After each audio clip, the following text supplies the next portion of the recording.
sociology, where each worker may bloom, secure from the pests, obeying contradictory thoughts.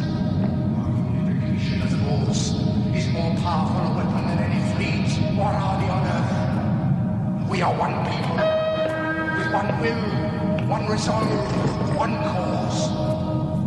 Our enemies shall talk themselves to death, and we will bury them with their own confusion.